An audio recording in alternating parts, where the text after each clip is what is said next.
Hello students, how are you all.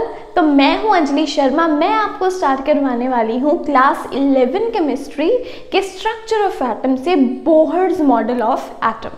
तो सबसे पहले मैं आपको बता दूं ये बोहर्स मॉडल ऑफ एटम किसने प्रपोज किया। It was proposed by Niels Bohr in 1913। Okay और आपको ये चीज़ याद रखनी है कि बोहर का मॉडल कब आया। बोहर का मॉडल आया जब भी रदरफोर्ड का मॉडल जो है वो फेल हो गया। ओके रदरफोर्ड के जो हमारे पास मॉडल था उसका फेलियर क्या था। उसने एक तो पॉइंट बिल्कुल सही बोला कि जो एटम है एटम स्फेरिकल है, दैट वाज राइट। रदरफोर्ड की बात कर रही हूँ, एटम को स्फेरिकल माना गया, दैट वाज राइट। ठीक है, और इसने बोला कि एटम के सेंटर में है न्यूक्लियस। एटम के सेंटर में इसने बोला क्या है, nucleus which is a positively charged region. ये भी बिल्कुल सही था। इसके मॉडल में एक बहुत ही छोटी सी मिस्टेक हो गई। इसने बोला कि जो इलेक्ट्रॉन्स हैं which are negatively charged bodies, इसने बोला कि ये जो इलेक्ट्रॉन्स हैं ये कॉन्टिन्यूसली रिवॉल्व करते रहते हैं अराउंड द न्यूक्लियस। अब बात तो ये थी कि अगर हमारे पास कोई चार्ज बॉडी है, अगर वो लगातार घूम रही है, लगातार मूव कर रही है, तो वो धीरे धीरे अपनी एनर्जी लूज करेगी। और अगर ये इलेक्ट्रॉन अपनी एनर्जी लूज करता जाता तो एक पॉइंट ऐसा आता कि जब ये न्यूक्लियस में फॉल कर जाए, मतलब नेगेटिव इलेक्ट्रॉन पॉजिटिव न्यूक्लियस में फॉल कर गया, तो एटम तो कोलैप्स हो जाना चाहिए, खत्म हो जाना चाहिए, मैटर तो एग्जिस्ट करना ही नहीं चाहिए। लेकिन ऐसा कुछ है बिल्कुल नहीं। तो यही तो था, यही तो क्रिटिक्स ने बोला रदरफोर्ड को कि अगर तू कह रहा है इलेक्ट्रॉन्स कॉन्टिन्यूसली रिवॉल्व कर रहे हैं न्यूक्लियस के सराउंडिंग में, इन्हें तो अपनी एनर्जी लूज करनी चाहिए और एनर्जी लूज करते करते इन्हें तो गिर जाना चाहिए न्यूक्लियस में। अब जब न्यूक्लियस ही खत्म हो गया तो क्या एटम एग्जिस्ट करेगा? बिल्कुल नहीं। अगर एटम एग्जिस्ट नहीं कर रहा तो क्या मैटर एग्जिस्ट करेगा? बिल्कुल नहीं। लेकिन क्या ऐसा कुछ होता है दुनिया में? अब फिर से बोलो, बिल्कुल नहीं। तो मतलब ना तो ये न्यूक्लियस खत्म हुआ, ना ही ये एटम खत्म हुआ, और इसी वजह से ये जो मैटर है सारा ये एग्जिस्ट कर रहा है। और रदरफोर्ड के इसी फेलियर को ओवरकम करते हुए जो नया मॉडल आया था एटम को लेकर, वो मॉडल था हमारे नील्स बोहर का, जिसे नाम दे दिया गया बोहर्स मॉडल ऑफ एटम। अब इसने ये चीज जरूर करी थी, जो बोहर मॉडल ऑफ एटम है वो 1 इलेक्ट्रॉन स्पीशीज के लिए ही वैलिड है। इसने ये जो मॉडल है वो खास तौर पर हाइड्रोजन एटम को अपने दिमाग में रखते हुए बनाया था। तो ये पॉइंट भी हम लोग याद रखेंगे। अब इसने क्या कहा, अब ये जो पूरा का पूरा मॉडल था इसका एक सबसे बड़ा पॉइंट, सबसे बड़ा जो कह लीजिए इसका अचीवमेंट था वो ये था, इसने हमें हाइड्रोजन स्पेक्ट्रम के बारे में भी एक्सप्लेनेशन दी। हाइड्रोजन स्पेक्ट्रम के बारे में मैं आपको समझाऊंगी अगले लेक्चर में, ठीक है। अभी तो हम बड़ी सिंपल सी बात करने वाले हैं कि ये जो बोहर है इसका मॉडल क्या है और इसके पोस्टुलेट क्या है। इसके अलावा ये चीज़ आप बिल्कुल याद रखेंगे कि जो मॉडल है वो इतना एडवांस था उस समय के हिसाब से। इसने अपना पूरा का पूरा मॉडल बना रखा था प्लैंक्स क्वांटम थ्योरी के ऊपर। जानते हैं प्लैंक्स क्वांटम थ्योरी क्या है? नहीं जानते? अरे भाई यहाँ क्या कर रहे हो फिर? तो सबसे पहले देखो, आपको ऊपर आई का आइकन दिखाई देगा, दिख रहा है? बिल्कुल। अब वहाँ पे आपको लिंक मिलेगा प्लैंक्स क्वांटम थ्योरी का। अगर नहीं जानते हो तो पहले वो वीडियो देख लो, एक बार तुम लोगों को पता हो कि प्लैंक्स क्वांटम थ्योरी क्या होती है। उसके बाद वापस आइए और दोबारा से आप क्या पढ़िए, बोहर्स मॉडल ऑफ एटम, क्योंकि ये वो मॉडल है जो कि बेस्ड है प्लैंक्स क्वांटम थ्योरी पर। ठीक है, तो मतलब अभी हमने ये जो बोहर मॉडल है इसके रिलेटेड बहुत ही इंपॉर्टेंट पॉइंट्स को डिस्कस करा है। क्या डिस्कस करा? सबसे पहले ये वो मॉडल है जिसने रदरफोर्ड की जो ड्रॉबैक है उसको दूर किया। दूसरे नंबर पे कि ये जो मॉडल है वो एक इलेक्ट्रॉन स्पीशीज के लिए वैलिड है, जैसे कि हाइड्रोजन एटम। तीसरी इसकी अचीवमेंट हमने पढ़ी है ये कि ये जो हमारे पास बोहर मॉडल है ये कैसा मॉडल है जो हमें हाइड्रोजन स्पेक्ट्रम की जानकारी देता है। और सबसे इम्पॉर्टेंट, ये जो मॉडल है it is based on Planck's quantum theory. Got it? अब इसके पोस्टुलेट पढ़ेंगे कि आखिरकार ये मॉडल हमें कहता क्या है। सबसे पहला पॉइंट है इन एन एटम, तो बेसिकली हाइड्रोजन एटम की ही ये बात कर रहा था। In an atom electrons revolve around the nucleus in a well defined path known as orbit. देखो रदरफोर्ड से तो यही गलती हुई, इसने बोला था कि ये जो इलेक्ट्रॉन्स ये लगातार घूमते रहते थे, revolve continuously around the nucleus, वो इसकी ड्रॉबैक थी ना। तो फिर ये इलेक्ट्रॉन न्यूक्लियस में गिरता क्यों नहीं? उसने यहीं से इसी पॉइंट को उसने कैच करके कि यहाँ पे तेरी गलती थी रदरफोर्ड और मैं उसको यहाँ पे ठीक कर रहा हूँ, उसने क्या कह दिया that the electrons revolve in a well defined path. उसने बोला भाई तूने बोला एटम स्फेरिकल है, मैंने भी बोला एटम स्फेरिकल है, तू सही। तूने बोला कि इस स्फेरिकल एटम में एक पॉजिटिवली चार्ज रीजन है जिसे हम लोग बोलेंगे न्यूक्लियस, ये भी बिल्कुल सही भैया रदरफोर्ड, तो बिल्कुल ठीक है। तेरी गलती क्या थी? तूने बोला कि ये जो इलेक्ट्रॉन है ये कॉन्टिन्यूसली रिवॉल्व कर रहा है, मैं भी यही कह रहा हूं कि हाँ ये इलेक्ट्रॉन कॉन्टिन्यूसली रिवॉल्व कर रहा है, लेकिन इन अ वेल डिफाइंड पाथ, एक वेल डिफाइंड पाथ में ये जो इलेक्ट्रॉन है ये रिवॉल्व करेगा। बस ये चीज थी जो बोहर ने सुधारी, किसके बारे में? रदरफोर्ड के मॉडल के बारे में। कहता हाँ बिल्कुल ठीक है, ये जो इलेक्ट्रॉन है ये रिवॉल्व कर रहा है, कॉन्टिन्यूसली रिवॉल्व कर रहा है, लेकिन एक फिक्स पाथ में, एक वेल डिफाइंड पाथ में। वेल डिफाइंड का मतलब इसके डायमेंशंस बिल्कुल क्लियर हैं कि ये जो पाथ है ये सर्क्यूलर है, इस पाथ का एक फिक्स्ड रेडियस है, इस पाथ की एक फिक्स्ड एनर्जी है। तो मतलब हम सब कुछ जानते हैं इस पाथ के बारे में। देखो इसने बोल दिया ना फिक्स एनर्जी, फिक्स रेडियस, ठीक है। तो अगर एक स्पेसिफिक ये पाथ है जिसका एक अपना रेडियस है, उसमें इस पाथ की जो एनर्जी है वो फिक्स है, वहां पे एनर्जी नहीं बदलेगी। सो ये पॉइंट है सबसे पहला that was given by Bohr, that in an atom electron revolve in a well defined circular path of a fix radius and a fix energy.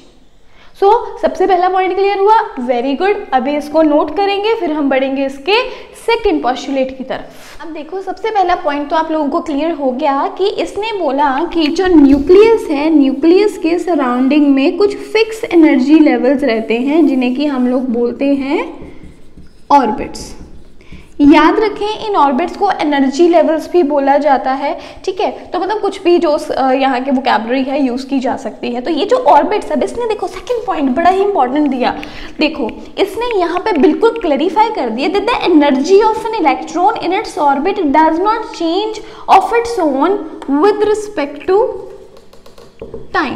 कहते मान लो, देखो इसने बोला कि अगर मान लो ये इलेक्ट्रॉन यहाँ पे है, इस शेल में है यहाँ इलेक्ट्रॉन, ठीक है। एनर्जी ऑर्बिट्स भी बोलते हैं इसको, एनर्जी शेल्स भी बोलते हैं, एनर्जी लेवल्स भी बोलते हैं, कुछ भी वोकैब यहाँ पे आ सकता है, ठीक है।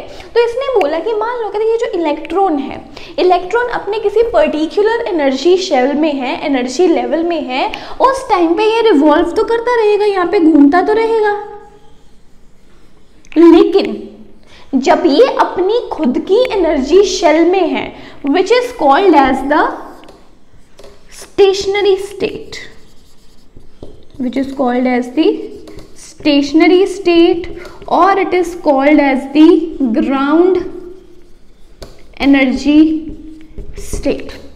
जब भी इलेक्ट्रॉन अपने एनर्जी स्टेट में है, अपने ग्राउंड स्टेट में है, उस टाइम पे ये ना तो एनर्जी गेन करता है ना ही लूज करता है विद रिस्पेक्ट टू टाइम। समय जिस तरह से मर्जी बीतता जाए, अगर ये अपने एनर्जी लेवल में रिवॉल्व कर रहा है तो ये एनर्जी लूज नहीं करेगा। That point was very very very important. अब देखो यहाँ पे इसका जो थर्ड पोस्टुलेट है वो क्या है कि जैसे इसने एनर्जी लेवल की बात करी, बोला कि अगर जो फर्स्ट शेल है, जैसे यहाँ पे सेकंड शेल है, थर्ड शेल है एंड सो ऑन। कहते हैं कि अगर फर्स्ट शेल है तो आप उसको n इक्वल्स टू 1 लिख सकते हो, या आप इसको लिख सकते हो n represents the shell number, ठीक है। आप इसको n इक्वल्स टू 1 लिख सकते हो, this is the n equals to 1। दूसरे शेल को n इक्वल्स टू 2, तीसरे शेल को n equals to 3 and so on. या फिर इसके अलावा इसने बोला कि आप इनको नाम दे सकते हो k, L, M and so on. तो आपका जो एनर्जी लेवल 1 है वो क्या हो गया, energy level K, L, M। इसी तरह से इसने जो एनर्जी शेल्स हैं, एनर्जी ऑर्बिट्स हैं, उनको नाम दे दिए। 1 2 3 कह के बुला लो, K L M बुला के कह लो, आपकी मर्जी है। नाउ द थिंग इज, अगर ट्रांजिशंस करनी है, ट्रांजिशन करने का मतलब है अगर तो ये जो हमारे पास इलेक्ट्रॉन्स हैं, इलेक्ट्रॉन्स को इधर उधर मूव करना है तो क्या किया जाए। अब मैं आपको इसका ये बताती हूँ, ये देखो, इसको सिंपलेस्ट फॉर्म में बनाते हैं हम लोग। देखो, मान लो ये मेरा एनर्जी लेवल 1 है और ये है मेरा एनर्जी लेवल 2। यहाँ पे जो इलेक्ट्रॉन है ये खुद रिजाइड करता है, ये है इसकी स्टेशनरी स्टेट और it is called as the ground state. वैसे ही इसका नाम स्टेशनरी है, लेकिन इलेक्ट्रॉन स्टेशनरी नहीं है, वो घूमता ही रहता है, ठीक है, लेकिन ये इसका अपना खुद का घर है, ठीक है। अब देखो, ये जो इलेक्ट्रॉन है, इलेक्ट्रॉन को पहले एनर्जी लेवल से दूसरे एनर्जी लेवल में जाना है। पहले एनर्जी लेवल से इसको कहाँ पे जाना है, दूसरे एनर्जी लेवल में। अब यहाँ पे एक और पॉइंट याद रखेंगे कि जैसे ये जो न्यूक्लियस है, न्यूक्लियस के जो बिल्कुल पहले वाला, जो बिल्कुल साथ में पहले वाला शेल है, n=1 है, मान लो इसकी एनर्जी E1 है, ठीक है। इसी तरह से जो दूसरा शेल आ गया जिसे हम लोग बोलते हैं n=2, इसकी एनर्जी E2 है। इसी तरह से ये जो हमारे पास तीसरा शेल आ गया जिसको हम लोग बोलेंगे n=3, इसकी एनर्जी E3 है। अब क्या याद रखेंगे, जैसे जैसे ये जो ऑर्बिट्स हैं ये दूर जाती जा रही हैं न्यूक्लियस से, न्यूक्लियस से जैसे जैसे ये ऑर्बिट दूर जाती जा रही है वैसे वैसे इसकी एनर्जी बढ़ती जाएगी। मतलब जो एनर्जी लेवल न्यूक्लियस के बिल्कुल नजदीक है उसकी एनर्जी सबसे कम, even energy is less than E2 and E2 is less than E3। मतलब ये चीज याद रखेंगे, जैसे जैसे हम लोग न्यूक्लियस से दूर जाते जा रहे हैं वैसे वैसे जो एनर्जी लेवल्स हैं उनका अपना अपना एनर्जी जो है वो बढ़ता जा रहा है, ठीक है। ये पॉइंट बिल्कुल क्लियर रखेंगे। E1 energy is less than E2, E2 is less than E3। अब ये जो हमारे पास जो इलेक्ट्रॉन है उसे जाना है पहले एनर्जी लेवल से, उसे ट्रांसफॉर्म होना है पहले एनर्जी लेवल से दूसरे एनर्जी लेवल तक, ठीक है। तो अभी क्या होगा कि अगर इसे लोअर एनर्जी लेवल से हायर एनर्जी लेवल पे जाना है, this is the ground state, और ग्राउंड स्टेट से जो ऊपर वाली स्टेट होती है उसे बोला जाता है एक्साइटेड स्टेट। उसे हम लोग क्या बोलते हैं, एक्साइटेड स्टेट, ठीक है। Ground level is the lower energy level और जो एक्साइटेड स्टेट है this is the higher energy level. अब जब इलेक्ट्रॉन जाएगा from energy level 1 to energy level 2, मतलब E1 एनर्जी लेवल से उसे E2 एनर्जी लेवल तक जाना है, तो उसे बाहर से एनर्जी गेन करनी होगी। बिना एनर्जी गेन किए वो नहीं जा सकता, क्योंकि उसकी अपनी एनर्जी कम है ना, E1 एनर्जी तो कम है। तो अगर उसे अब थोड़े एनर्जी, कम एनर्जी वाले लेवल से ज़्यादा एनर्जी वाले लेवल तक जाना है तो ऑब्वियसली उसे बाहर से एनर्जी गेन करनी होगी। और एनर्जी जो है वो गेन होती है in the form of small packets of energy जो है वो गेन किए जाते हैं, जिन्हें हम लोग बोलते हैं क्वेंटा। और क्वेंटा अगर लाइट की, अगर हम लोग खास तौर पे एनर्जी जो है वो लाइट एनर्जी की बात कर रहे हैं, उस टाइम पे एनर्जी पैकेट को बोला जाता है फोटोन। अब ये जो इलेक्ट्रॉन है वो एनर्जी गेन करेगा और n1 लेवल से कहाँ पे चले जाएगा, n=1 लेवल से कहाँ चला जाएगा, ये n=2 लेवल पर, ठीक है। तो मतलब जो इनमें गैप है उसे हम लोग रिप्रेजेंट करेंगे डेल्टा E से।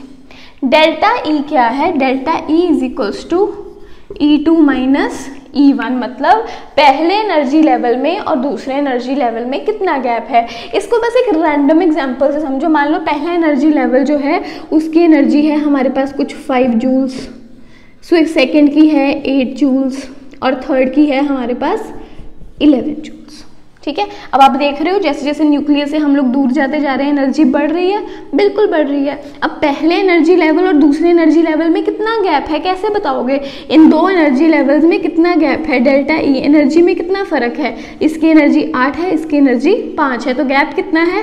8 - 5 दैट इज 3 जूल्स, 3 जूल्स का ही फासला है। बस वही चीज़ हमने लिखी हुई है कि पहले एनर्जी लेवल और दूसरे एनर्जी लेवल में जो गैप है डेल्टा ई वो किसके इक्वल रहेगा? Higher energy level that is E2 - E1 which is the lower energy level. तो ये पॉइंट्स भी आप सभी को क्लियर हो गए कि जैसे अगर हम लोग एक इलेक्ट्रॉन की बात कर रहे हैं, वो अपने ग्राउंड स्टेट में है तो वो एनर्जी ना तो लूज करता है ना ही गेन करता है, लेकिन अगर उसको ट्रांजिशन करनी है, अगर उसको लोअर एनर्जी लेवल से हायर एनर्जी लेवल पे जाना है तो ऑब्वियसली उसको बाहर से एनर्जी गेन करनी ही पड़ेगी। अब दूसरा पॉइंट, मान लो उसने एनर्जी गेन करी, वो N1 लेवल से कहाँ चला गया? N2 लेवल पे। हमेशा याद रखिएगा जो ग्राउंड स्टेट होती है, जो अपना घर होता है, वो हमेशा स्टेबल होता है। ग्राउंड स्टेट हमेशा क्या रहती है? स्टेबल रहती है। और जो एक्साइटेड एनर्जी स्टेट होती है दैट इज अनस्टेबल, वहाँ पे स्टेबिलिटी ज़्यादा नहीं है। अगर इलेक्ट्रॉन मान लो यहाँ पे पहुँच तो गया, लेकिन यहाँ पे स्टेबिलिटी तो ज़्यादा है नहीं। इलेक्ट्रॉन यहाँ पहुँच गया, इलेक्ट्रॉन पहुँचने के बाद उसे पता चला भी भाई यहाँ तो मैं स्टेबल ही नहीं हूँ, तभी वो वापस आने की कोशिश करेगा। तभी वो क्या करेगा? तभी वो वापस आने की कोशिश करेगा, और वापस आने के लिए उसे एनर्जी रिलीज करनी होगी। जितनी एक्स्ट्रा एनर्जी उसने गेन करी थी ऊपर जाने के लिए, वो सारी की सारी एनर्जी उसको लूज करनी होगी, और वो वापस कहाँ आ जाएगा? अपनी ग्राउंड स्टेट में। तो इस प्रकार से जो ट्रांजिशंस हैं, ट्रांजिशंस होती हैं इनसाइड द एटम। एटम में इलेक्ट्रॉन की ट्रांजिशंस इस तरह से रहती हैं as per the Bohr's model. और अभी आप ये जो पॉइंट्स हैं नोट कर लीजिए, इसके बाद मैं आपको अगला पॉस्टुलेट करवाती हूँ।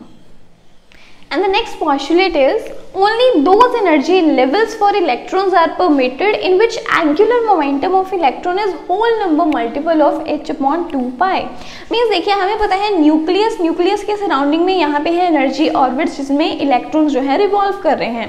अब इस इलेक्ट्रॉन का मास अगर है m and it is moving with a velocity v, और जो इसका रेडियस है r, जिस भी ऑर्बिट में ये मूव कर रहा है उसका रेडियस क्या है? r। तो जो इसका एंगुलर मोमेंटम है, एंगुलर मोमेंटम क्या रहता है? mvr। एंगुलर मोमेंटम क्या है? mvr which is the product of mass, velocity and radius. वो किसके इक्वल रहेगा? It will be equal to the whole number multiple. ये किसका मल्टीपल होगा? ये किसका होल नंबर मल्टीपल होगा? h/2 पाई का, विच इज अ कांस्टेंट। h क्या है? h is a Planck's constant. h हमारे पास प्लैंक्स कांस्टेंट है जिसकी वैल्यू है 6.626 into 10⁻⁻34 joule second, which is a constant value. 2 हमारे पास एक कांस्टेंट ही है। पाई का वैल्यू हमें पता है क्या रहता है? 3.14। देखो h/2 पाई, h भी कांस्टेंट है, 2 भी कांस्टेंट है, पाई भी कांस्टेंट है, तो इनका जो रिजल्ट है वो भी क्या रहेगा? कांस्टेंट रहेगा। तो h/2 पाई का अगर कोई चीज, अगर कोई वैल्यू, जो भी वैल्यू h/2 पाई का होल नंबर मल्टीपल है, मतलब n का वैल्यू 1 2 3 कुछ भी हो सकता है, मींस कि जो हमारा एंगुलर मोमेंटम है mvr, वो या तो 1 टाइम होना चाहिए h/2 पाई के, या 2 टाइम्स होना चाहिए h/2 पाई के, या 3 टाइम्स होना चाहिए h/2 पाई के। मतलब ये होल नंबर मल्टीपल होना चाहिए है h/2 पाई का, तभी वो जो एनर्जी लेवल है एग्जिस्ट कर सकता है, अदरवाइज वो एग्जिस्ट नहीं करेगा। तो ये एग्जिस्टेंस के ऊपर भी पूरा का पूरा क्वेश्चन है। ऐसे ही नहीं है कि अपनी मर्जी से कोई भी जो एनर्जी लेवल है वो एग्जिस्ट करेगा, नो। सिर्फ वही एनर्जी लेवल एग्जिस्ट कर सकता है which is whole number multiple, जो कि होल नंबर मल्टीपल है किसका? h/2 पाई का। तो ये चीज आपको हमेशा से याद रखनी है that only those energy levels for electrons are permitted in which, जिनका एंगुलर मोमेंटम जो है that is whole number multiple of h/2 pi. मतलब यहाँ पे सब कुछ फिक्स्ड है, फिक्स्ड वैल्यूज आ रही हैं। तो यहाँ से हम लोग बोल देते हैं कि जो एंगुलर मोमेंटम है, angular momentum of electron is quantized, ये बिल्कुल ही क्वेंटाइज्ड है, चीज़ें फिक्स चल रही हैं। तो ये चीज़ है, ये है हमारे पास postulates of Bohr's atomic model. अगर आपको वीडियो अच्छी लगी, आप अच्छे से इस कंसेप्ट को समझ पाए हैं बिल्कुल थोड़े से समय में, और आगे भी बढ़ना चाहते हैं, आगे मैं आपको करवा सकती हूँ अचीवमेंट्स ऑफ बोहर मॉडल बड़े ही आसान तरीके से, जिसको आप कभी भी नहीं भूल पाएंगे। तो अगर आपको वीडियोस अच्छी लगती हैं तो डेफिनेटली लाइक ज़रूर करें। बहुत सारी ऑडियंस हमारी ऐसी हैं जिन्होंने चैनल को सब्सक्राइब नहीं किया है, लेकिन उनको वीडियोस तो पसंद आती हैं, तो प्लीज़ चैनल को सब्सक्राइब भी कर लीजिए और साइड पे जो आपको बेल आइकन दिख रहा है उसको भी प्रेस कर दीजिए, सो दैट कभी भी हम लोग कोई वीडियो को पब्लिश करते हैं तो आपको उसका नोटिफिकेशन मिल सके और आप इंस्टेंटली जो है उस वीडियो को देख पाएँ, अपने कंसेप्ट को समझ पाएँ। तो ज़रूर सब्सक्राइब कीजिए इस चैनल को अगर आपने सब्सक्राइब नहीं किया है। Like the video and share the content as much as you can. Thank you for watching guys. अभी हम लोग मिलेंगे हमारे अगले वीडियो में, जिसमें हम लोग डिस्कस करने वाले हैं क्या, अभी मैंने आपको बताया, यस बिल्कुल सही, that's achievement of Bohr's atomic model. Thank you for watching guys.